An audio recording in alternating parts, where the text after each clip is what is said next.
Everyone, good morning. आज मस्त असं छान सूर्यप्रकाश पडला होता. थोडा वेळ गॅलरीत बसले आणि थोडासा गारवा पण म्हणजे हवा पण सुटली होती. छान असं माझ्या झाडांना पाहत पाहत मी वेळ घालवत थोडा वेळ गॅलरीमध्ये बसले होते.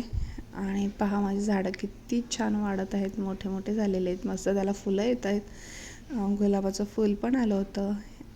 आणि त्यानंतर आज मी घरातच वॉकिंग वगैरे केली आणि वर्कआउटही केला. त्यानंतर वर्कआउट झाल्यानंतर आवळा ज्यूस घेतला. त्यानंतर ब्रेकफास्टमध्ये मी आज उपमा बनवला होता. आणि आम्हाला बाहेरगावी जायचं होतं, म्हणजे माझ्या गावी जायचं होतं नांदेडला. त्याच्यामुळे आधी कपडे वगैरे लावून घेतले, म्हणजे कसे संध्याकाळपर्यंत छान सुकतील ते लवकर.